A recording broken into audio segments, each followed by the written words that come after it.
Shalom, apa kabar kalian semua? Semoga kalian tetap sehat ya di rumah kalian masing-masing. Tiba saatnya kita akan memulai ibadah genap kali ini. Marilah sebelum kita memulai, kita berdoa. Terima kasih Tuhan Yesus buat berkat-Mu yang selalu melimpah dalam kehidupan kami Tuhan. Jikalau sebentar lagi kami akan memulai ibadah genap online kami pada kali ini, berkati dari awal, pertengahan, hingga pada akhirnya. Jikalau sebentar lagi kami akan meninggikan nama-Mu Tuhan, biarlah pujian yang kami naikkan bisa berbau harum di hadapan-Mu Tuhan. Dan jikalau nanti kami akan mendengarkan sebagian dari firman-Mu, biarlah firman-Mu dapat tertanam dalam hati kami Tuhan. Ini doa kami hanya di dalam nama Tuhan Yesus Kristus. Haleluya. Amin.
Siapkan hati kita angkat suatu pujian, katakan, Tuhan kami perlu Engkau.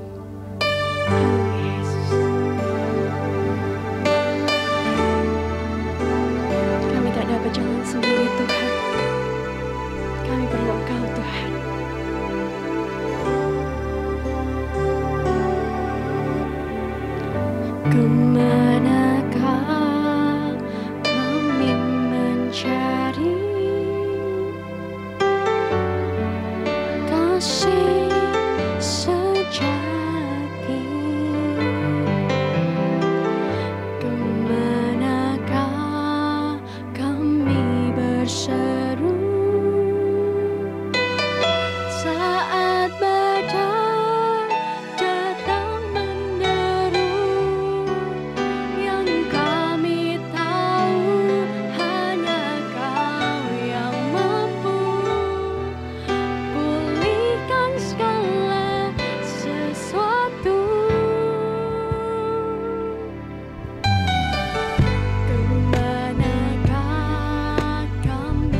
Shalom, salam sejahtera. Pada sore malam hari ini kita berjumpa kembali di dalam ibadah online genap. Seperti kita ketahui, kita masih belum bisa mengadakan pertemuan ibadah raya untuk sementara waktu selain hari Minggu. Pertemuan ibadah raya hanya diadakan pada hari Minggu, tetapi untuk pertemuan-pertemuan ibadah yang lain seperti ibadah genap, ibadah sekolah minggu, dan ibadah kaum wanita atau PA sementara masih belum kita adakan sambil menunggu perkembangan lebih jauh. Tetapi saya yakin itu tidak akan mengurangi nilai kehadiran Tuhan di tengah-tengah kita, terlebih kalau kita meresponi firman-Nya secara sungguh-sungguh di dalam kehidupan kita. Nah, pada sore hari ini saya tetap akan berbicara tentang tujuan ilahi, karena itu sesuatu yang penting dalam kehidupan kita. Nah, karena itu temanya saya beri judul hidup dalam tujuan ilahi. Kenapa harus diberi penekanan ilahi di balik kata tujuan? Karena mungkin ada banyak orang berkata, saya sudah hidup dengan tujuan, saya memiliki sasaran, saya memiliki cita-cita, saya memiliki arah dalam hidup ini. Tetapi pertanyaannya, sudahkah tujuan cita-cita kita yang pertama itu sesuai dengan kehendak Allah? Yang kedua, apakah kita akan mencapai tujuan itu sesuai dengan prinsip-prinsip kebenaran firman-Nya, atau justru kita berusaha menggapainya di luar kebenaran firman Allah? Bahkan mungkin kita menabrak, kita bertentangan, kita melawan firman-Nya demi untuk mencapai tujuan, ambisi, segala apapun yang kita inginkan dalam hidup ini. Karena itu mari kita renungkan kebenaran firman-Nya. Kita akan baca dalam Lukas pasal yang ketiga. Lukas pasal yang ketiga, Injil Lukas pasal yang ketiga, ayat yang ketiga sampai ayat yang ke-6. Maka datanglah Yohanes ke seluruh daerah Yordan dan menyerukan, bertobatlah dan berilah dirimu dibaptis, dan Allah akan mengampuni dosamu, seperti ada tertulis dalam kitab nubuat Yesaya. Ada suara yang berseru-seru di padang gurun, persiapkanlah jalan untuk Tuhan, luruskanlah jalan baginya. Setiap lembah akan ditimbun, dan setiap gunung dan bukit akan menjadi rata. Yang berliku-liku akan diluruskan, yang berlekuk-lekuk akan diratakan, dan semua orang akan melihat keselamatan yang dari Tuhan. Amin. Dalam pasal yang ketiga, dalam Injil Lukas ini mengisahkan bagaimana Yohanes Pembaptis itu menyatakan diri di tengah-tengah orang Israel, yang menyatakan misinya sebagai proklamator, sebagai pendahulu dari Sang Mesias yang akan datang. Tetapi ingin saya tekankan pada sore malam hari bukan soal pernyataan isinya dari apa yang disampaikan oleh Yohanes, tetapi bagaimana kehidupan Yohanes Pembaptis ya jalani itu semua memenuhi tujuan dan kehendak Allah. Bahkan sejak awal kalau kita membaca dalam pasal sebelumnya, ketika malaikat Gabriel datang menjumpai Zakaria dan kemudian menyatakan bahwa ia akan memiliki seorang anak, di mana anak itu akan dipakai cara khusus oleh Tuhan untuk menjadi pendahulu kedatangan Sang Mesias. Dan kita lihat ternyata Yohanes memenuhi tujuan ilahi dalam hidupnya. Dan ini sesuatu yang sangat penting. Mungkin Anda bertanya, apa maksudnya memenuhi atau hidup di dalam tujuan ilahi? Hidup di dalam tujuan ilahi artinya kita hidup menurut prinsip kebenaran Allah. Kita hidup sesuai dengan kebenaran firman-Nya. Dan kalau kita lakukan itu, saya yakin tangan kesetiaan Tuhan yang tidak kelihatan itu akan memimpin kita secara supranatural untuk kita mencapai dan menggenapi setiap tujuan Allah di dalam hidup kita. Nah, tentu kita harus mau dan bersedia untuk hidup di dalam prinsipnya. Jangan kita langsung, aku mau sampai kepada tujuan Allah, aku mau meraih tujuan ilahi, kehendak Allah dalam hidupku. Tetapi saat yang sama kita berkata, aku tidak mau hidup dalam firman-Nya, aku tidak mau tunduk dalam kebenarannya. Tentu ini sesuatu yang tidak mungkin terjadi. Orang yang ingin hidupnya memenuhi tujuan Allah atau memenuhi kehendak Allah di dalam dirinya, ia harus bersedia untuk hidup dalam ketaatan kepada firman-Nya. Ketika Tuhan melihat ketaatan, penundukan diri, penyerahan diri kepada firman-Nya, maka Allah itu akan memimpin perjalanan hidup orang tersebut, sehingga ia mampu pada akhirnya mencapai tujuan ilahi di dalam kehidupannya. Dan saya yakin saudara pun ingin memenuhi tujuan ilahi dalam hidup saudara, karena untuk itulah memang kita diciptakan. Kenapa kita harus hidup dalam tujuan ilahi? Yang pertama ya karena memang kita adalah ciptaan dari Sang Pencipta kita. Setiap pencipta apapun itu, pencipta barang, pencipta sesuatu, pasti dia memiliki tujuan atas barang ciptaannya. Demikian juga Allah. Ia pencipta kita. Ia memiliki tujuan atas setiap hidup kita. Saya berikan ilustrasi yang mungkin sudah sering Anda dengar. Kalau orang menciptakan pispot, alat untuk buang air kecil, tempat untuk buang air kecil, yang di kamar mungkin bagi anak-anak yang masih kecil, kamar mandinya jauh, ia takut kalau malam ya buang air kecil di sana. Tetapi kalau orang tidak mengerti tujuan diciptakannya, dibuatnya pispot itu, mungkin dia akan membelinya dan menjadikannya tempat makanan. Nah, ini sesuatu yang menyimpang dari tujuan semula dibuatnya pispot itu. Nah, jangan sampai hidup kita pun seperti itu.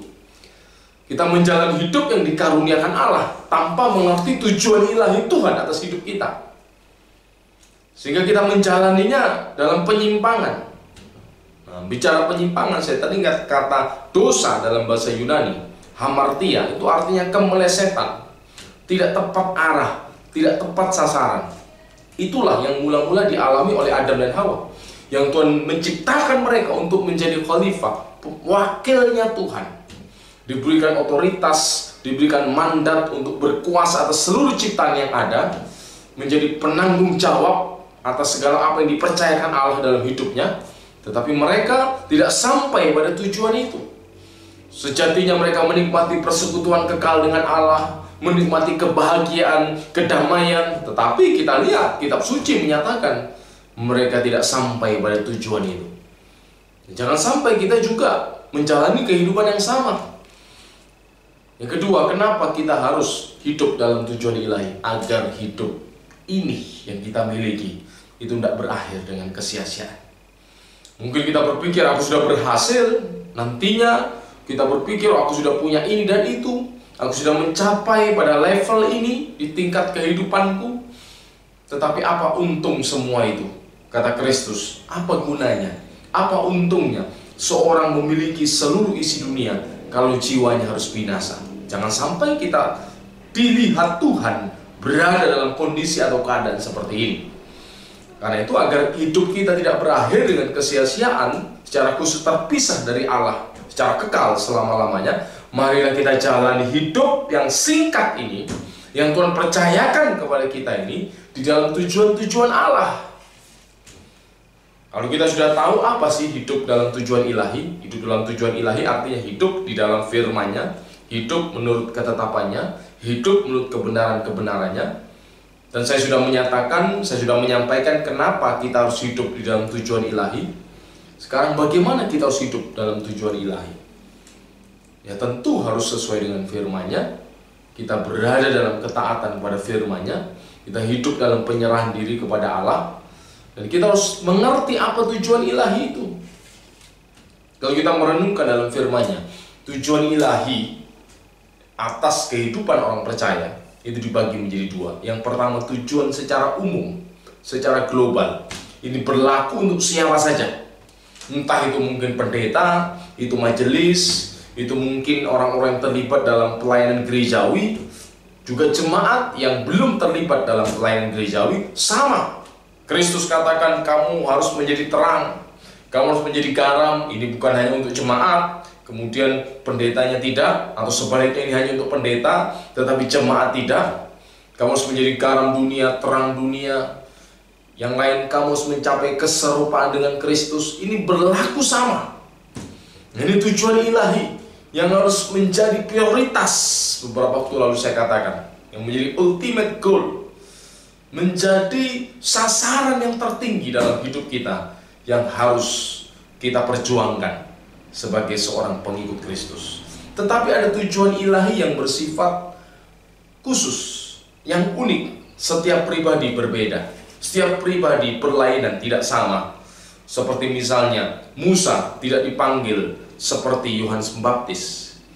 Misi, tujuan ilahi dari Yusuf berbeda dengan Daniel, berbeda dengan Yohanes Pembaptis, berbeda dengan Petrus, berbeda dengan Paulus. Nah, ini tentu harus kita mengerti sebagai pengikut Kristus.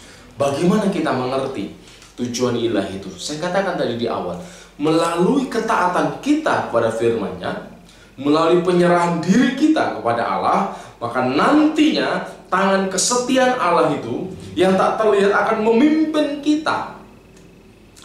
Yohanes Pembaptis, saya yakin orang tuanya Zakaria, Elisabet pasti sudah menyatakan, Tuhan akan memakaimu, hai anakku, kamu adalah anak yang dilahirkan karena mujizat Allah. Dan Tuhan punya visi besar dalam hidupmu. Tetapi tidak ada pernyataan Tuhan secara langsung, dan Yohanes belum mengerti dan harus berbuat apa.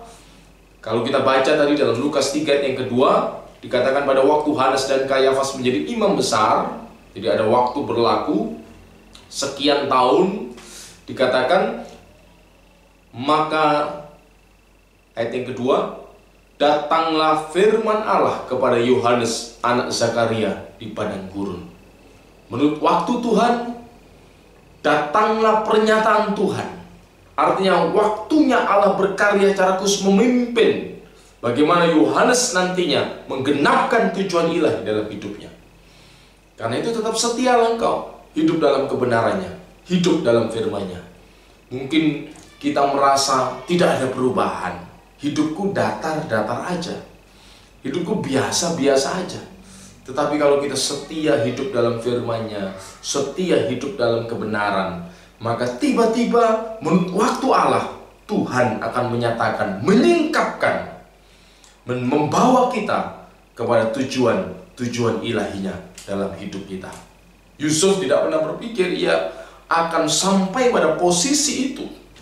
Ia mendapat vision ketika ia masih remaja, tetapi ia tidak tahu bentuknya seperti apa.